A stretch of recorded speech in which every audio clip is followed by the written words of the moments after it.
आज हम बात करने वाले हैं stress strain diagram for ductile material. Ductile material के लिए हमने क्या लिया हुआ है, माइल्ड स्टील। माइल्ड स्टील लिया हुआ है। हमारा स्पेसिमेन है जिसका डायमीटर क्या है, d है, लेंथ आपका l है और इसमें हम एक्सटर्नल फोर्स अप्लाई कर रहे हैं F। जब हम फोर्स अप्लाई करते हैं तो सबसे पहले हमारा जो मटेरियल होता है वो हुक्स लॉ को फॉलो करता है।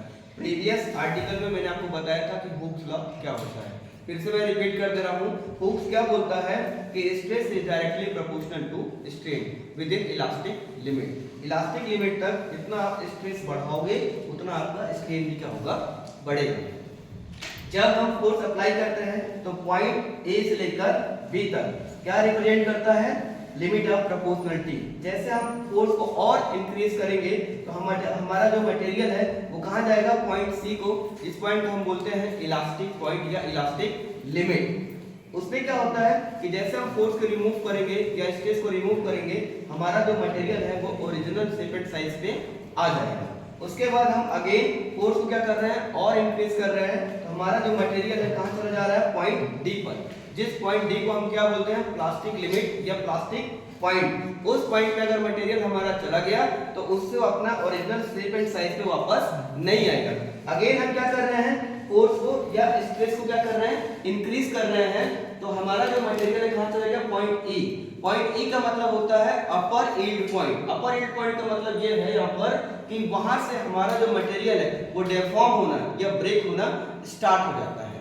और आप देख ही रहे हैं कि इस टाइम पे जो स्ट्रेस की वैल्यू है वो ज्यादा है। उसके बाद हम क्या करते हैं, मटेरियल से हम स्ट्रेस क्या करते हैं, रिमूव करते हैं, लेकिन हमारा जो मटेरियल है वो कंटिन्यूअसली डेफॉर्म होना स्टार्ट होते रहता है। तो जिसकी वजह से हमारा जो मटेरियल कहां पहुंचता है, पॉइंट एफ पर, जिसको हम बोलते हैं लोअर यील्ड पॉइंट। क्या बोलते हैं उसको, लोअर यील्ड पॉइंट बोलते हैं। उसके बाद अगर हम मटेरियल पे और ज्यादा फोर्स अप्लाई करेंगे तो हमारा मटेरियल पहुंचता है कहां, पॉइंट जी, जिसको हम बोलते हैं अल्टीमेट पॉइंट, नेक पॉइंट। वहां पर स्ट्रेस की जो वैल्यू होती है वो सबसे ज्यादा होती है। कहने का मतलब है उसको हम बोलते हैं अल्टीमेट पॉइंट। अल्टीमेट पॉइंट का मतलब ये कि वहां से अगर हम थोड़ा भी और फोर्स अप्लाई करेंगे या स्ट्रेस बढ़ाएंगे तो हमारा मटेरियल क्या हो जाएगा, ब्रेक हो जाएगा। और फाइनली हमने क्या किया कि हमने फोर्स और इंक्रीज किया स्पेसिमेन पे, तो हमारा मटेरियल क्या हो गया, ब्रेक हो गया। कहां पर आ गया, पॉइंट एच पे आ गया। हम पॉइंट एच को क्या बोल रहे हैं, ब्रेकिंग पॉइंट या फ्रैक्चर पॉइंट। तो क्लियरली आपको समझ में आ गया होगा कि स्ट्रेस स्ट्रेन डायग्राम और डक्टाइल मटेरियल माइल्ड स्टील के लिए कैसे बनेगा, कैसे होगा, कौन कौन सी प्रॉपर्टी इस पे अप्लाई हो रही है।